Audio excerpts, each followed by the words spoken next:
Stupor enim circumdederit omnes. O estupor e o medo tomou conta de todos. Podemos nos sentar, caríssimos irmãos? Prezadas religiosas aqui presentes, meus amados irmãos em nosso Senhor Jesus Cristo. O estupor e o medo tomou conta de todos. Há um sinal do milagre de Cristo, um milagre surpreendente, uma pesca que nem mesmo os barcos podiam conter. Todos se encheram de estupor, ficaram impressionados, mas tiveram também medo, a ponto de São Pedro ajoelhar-se aos pés de Jesus e dizer para ele: Senhor, afasta-te de mim, porque eu sou pecador. Que cena maravilhosa nos propõe hoje a Santa Liturgia, a Santa Madre Igreja, nesse Evangelho de hoje. Meus amados irmãos, uma noite inteira de trabalho sem nada a apanhar. Aqueles homens que se esforçavam para tirar o seu ganha-pão, para levar o sustento das suas famílias, trabalhou toda a noite e nada apanhou. E esses homens são surpreendidos pela figura de Jesus às margens do lago, e há um pedido que parecia completamente inoportuno, completamente sem sentido, porque já haviam trabalhado toda a noite. Eles aqueceram a palavra de Cristo, a uma só palavra dele, lançaram novamente as redes, e então, um grande milagre.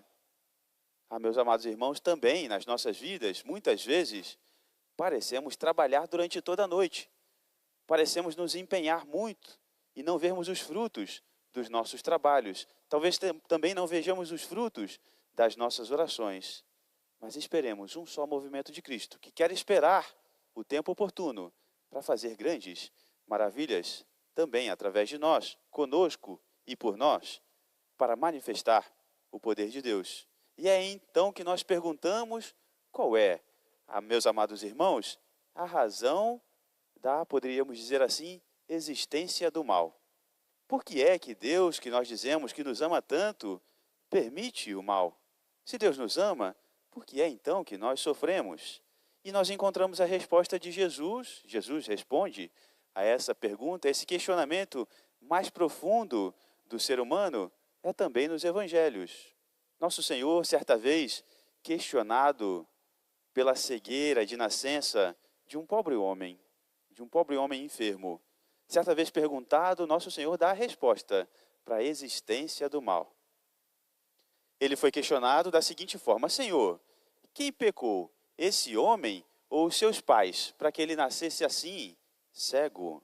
E nosso Senhor respondeu para aqueles que o questionavam: não foi nem pelo seu pecado, nem pelo pecado dos seus pais, mas a sua enfermidade é para que se manifeste o poder de Deus. Ut manifestetur opera Dei, para que se manifeste o poder de Deus. Também nas nossas vidas, caríssimos irmãos e irmãs, se nós trabalhamos dia e noite, não vemos os frutos do nosso trabalho, Deus nosso Senhor quer manifestar seu poder também nas nossas vidas. Basta um sinal da nossa confiança, um sinal de fé de nossa parte. Ele nos pede que também tenhamos a coragem de lançar mais uma vez as redes, a sua palavra, e assim nós veremos grandes maravilhas em nosso favor.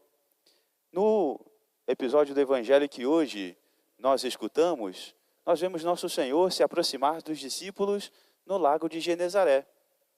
É ali que nosso Senhor gostava de pregar, porque o vento favorecia a sua palavra. E nós vemos, era grande a multidão que se comprimia para ver Jesus, até que ele pede para os seus apóstolos para chegarem até o meio do lago e dali ele pudesse pregar. Mas aqueles homens que tinham trabalhado a noite toda, já estavam até lavando as suas redes, recolhendo-se para ir para casa, tinham de fato seus olhares baixos, pesarosos, porque não tinham conseguido o sustento da sua família. O lago de Genezaré era um grande lago, muitas vezes confundido também com o mar, dada a sua grande extensão, mas era também circundado por grandes montanhas. E nós sabemos, nosso Senhor gostava de subir as montanhas para rezar. Então nosso Senhor subia constantemente ali para falar com seu Pai, Deus Todo-Poderoso, Criador do céu e da terra, em favor dos seus discípulos, em favor também de nós. porque já nos via e já nos amava. Então não é difícil que nós imaginemos que nosso Senhor, na véspera da sua pregação, tenha subido aquelas montanhas e tenha ido ali rezar, se preparando para falar. E ali tenha visto aqueles a quem chamaria depois de apóstolos, dos seus amigos mais queridos e mais íntimos, tenha visto a grande peleja que tinham no mar, pescando a noite toda, sem apanhar peixe algum. Mas nosso Senhor não agiu naquele momento. Nosso Senhor pedia por eles, nosso Senhor rezava, e do alto do monte olhava por eles, se importava com eles. Meus amados irmãos, também nas pelejas das nossas vidas, nosso Senhor nos vê, nos ama, se importa conosco e espera um momento oportuno para agir em nosso favor. Chega então a manhã do dia seguinte, e nosso Senhor vai até eles, vai ao encontro deles. E a surpreendente palavra de Cristo, a surpreendente pregação de Cristo, aqueles homens são movidos interiormente à mudança de comportamento. Eles que intencionavam ir para casa, já lavavam as redes, ficam ali para escutar nosso Senhor. E nosso Senhor usa deles, escolhe a barca de Pedro, a barca de Simão, para ir até o meio do lago, para pregar a boa nova de Deus, para pregar o santo evangelho. E então, depois de terem escutado a Jesus, há uma só palavra daquele mestre, há uma só palavra, há um só olhar de Cristo Jesus nosso Senhor. Eles são impelidos a lançar mais uma vez as redes. E então, um grande milagre. Meus amados irmãos, nosso Senhor muitas vezes permite o sacrifício, permite os nossos sofrimentos, porque a única maneira de Ele entrar em certos corações endurecidos é quebrando-os. Primeiro, dizia a grande Santa Teresa de Calcutá.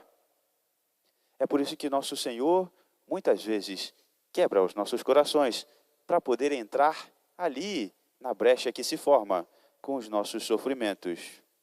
É assim que nosso Senhor quer agir também em favor de nós, para manifestar o poder de Deus. Mas nós talvez tenhamos a mesma tentação de dizer como Pedro: afasta-te de mim, Senhor, porque eu sou pecador. Naquele movimento, vendo aquela grande pesca, aquele grande sinal da divindade de Cristo, que pode ordenar a própria natureza, que já havia curado alguns enfermos. São Pedro se ajoelha diante de Cristo e pede: afasta-te de mim, Senhor, porque eu sou pecador. E nós podemos entender tal comportamento.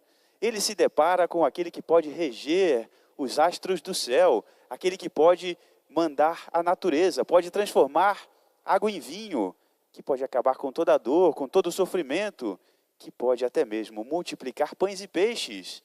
E pede que aquele homem que tinha reconhecido como Deus se afaste dele. Meus amados irmãos, diante da pureza de um Deus tão grande, ninguém pode considerar-se justo. Mas é aí então que a palavra de Cristo vem para ele como um grande alívio, um sopro de alívio sobre aquela sua dor.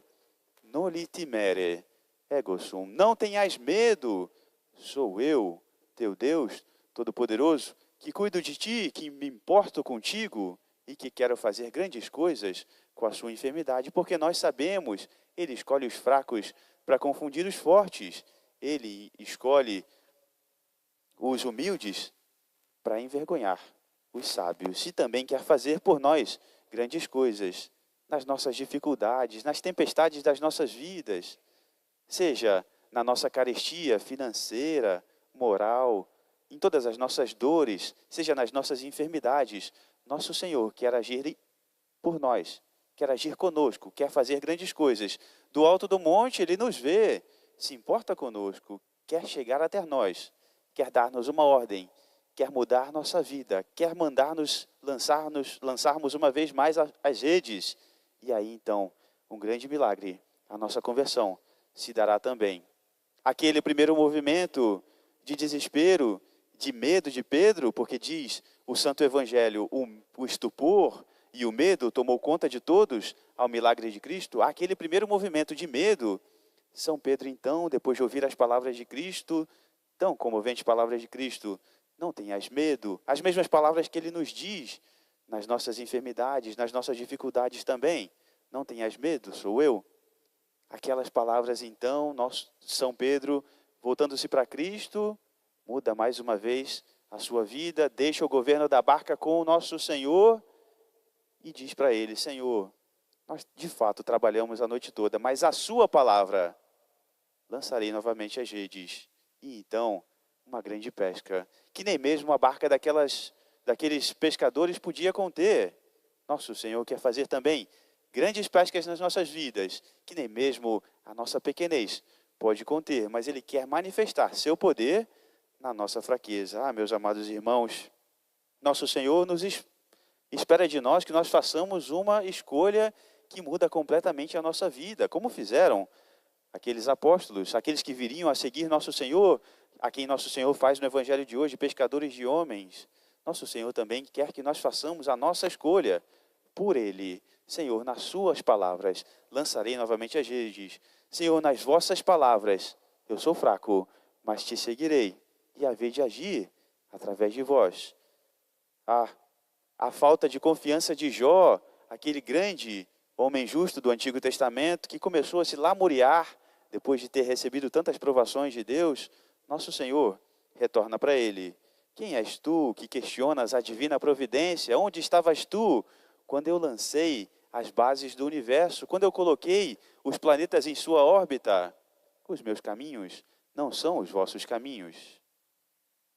Os meus pensamentos não são os vossos pensamentos. Quem somos nós, caríssimos irmãos e irmãs, para questionarmos a Deus nas nossas dificuldades, nos nossos sofrimentos? Ele quer fazer maravilhas, grandes coisas através de nós. E talvez o estupor e o medo também tomem conta de nós. Mas, aos seus milagres, abramos os olhos. Ele talvez tenha feito também grandes coisas por nós, através de nós, à nossa vista. E o medo pode estar a nos cegar. O medo de segui-lo, porque segui-lo exige demais, pode estar cegando a nossa consciência, o nosso coração. Não, tenhamos a coragem de dizer para ele, com Pedro: Senhor, tu sabes tudo, tu sabes que eu te amo, a sua palavra lançarei novamente as redes. E assim, nosso Senhor fará grandes coisas por nós. Peçamos à Santíssima Virgem Maria que ela interceda por nós nos nossos sofrimentos, que abra os nossos olhos às grandes obras que Cristo Jesus já tem feito em nosso favor. E assim, sejamos cada vez mais fiéis a esse divino Redentor que quer lançar nossa vida cada vez mais profundo no coração de Deus e no altos céus, que nos espera num grande trono de glória que Ele nos preparou desde toda a eternidade. Louvado seja nosso Senhor Jesus Cristo. Para sempre seja louvado.